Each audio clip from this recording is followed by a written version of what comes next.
Hey, Shazam15 here. This week's movie is the wondrous spy thriller Tinker, Tailor, Soldier, Spy. Now this is a remake of it's not so much a remake, it's a new adaptation of a classic book that had previously been done as a film. Now, this is one of those films where it's good. You know it's good. But the big but is with the viewer. Because you really have to be the sort of person who likes these sorts of films. Basically, I watched. I think I would have found the material engaging were I inclined to watch these sorts of films, but alas, I'm not really into the whole thriller genre. It's a fantastic film nonetheless, so, it's one of those films that you have to see just to say you've seen it. Whether or not it's any good is irrelevant. But personally, I think it's quite fantastic, and a brilliant example of its genre. Shame I'm not into it. Right, now, I always find the title is fun, because about 3/4 of the way into the film, the explanation for the code names is brought up in terms of how they came up with it. And they used a rhyme that was known to everyone in England in the 70s. Here's the thing.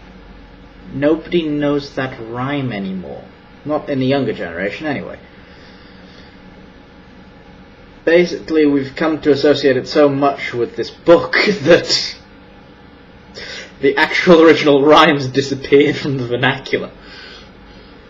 It's something along the lines of Tinker, Tailor, Soldier, Sailor, Rich Man, Poor Man.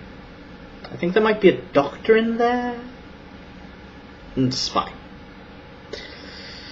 Now, there are also some... Basically, it showed a fascinating window into MI6, I think it is? Yes, MI6. MI6 in the early 70s. Early to mid 70s. But anyway, it's a fascinating example of this point in time, because you've got a world of espionage which has been going on for so long that they're now changing the guard. And having been in organisations where I've witnessed the changing of the guard, it's important that it's a smooth succession, and the thing about this film is it's not a smooth succession this time. The other thing is, because this is a world that is very well established and historically researched, they sometimes don't feel the need to explain certain things. It took a long time for me to establish that Carla is pretty much, as far as I can tell, the KGB equivalent of Control. Or C, as we know him. Now,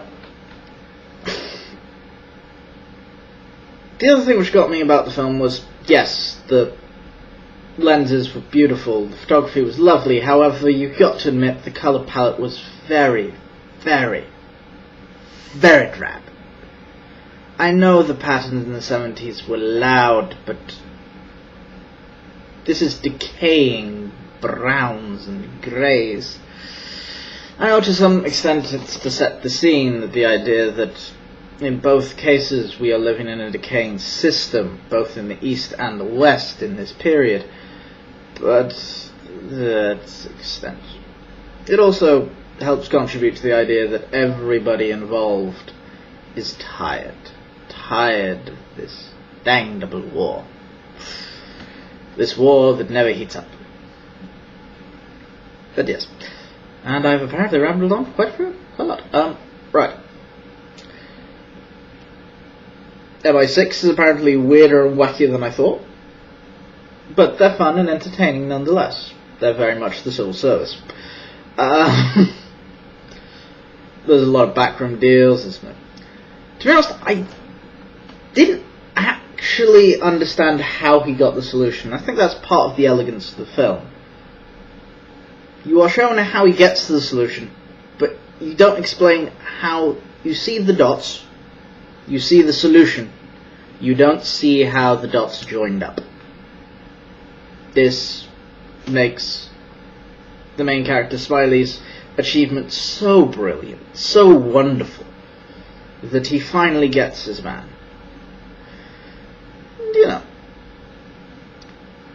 And, yes, you understand the significance of certain suspects, well, certain sources of information, and why it's important that we notice that source of information more than the others. But most of the world is dotted up, there's small worlds after all, and it's quite good. And essentially, in addition to the changing of the guard being documented in the 70s, it also documents probably the worst mistake in political history, especially in regards to British intelligence. The idea of getting in bed with the Americans was a bad idea. But we did it nonetheless, and we live with the consequences. Yeah.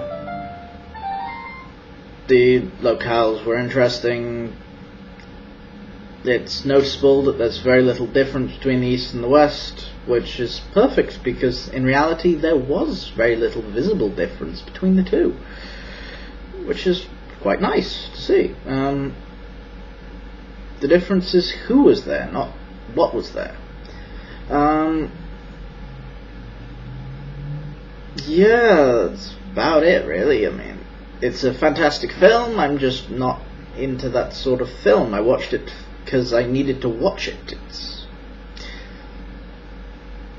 you know, it's a nice enough film, well worth watching, but, you know. Anyway, yeah, I'm signing off now because I'll just ramble on with nothing to say. Anyway, cheerio, chaps. Have fun. Pip.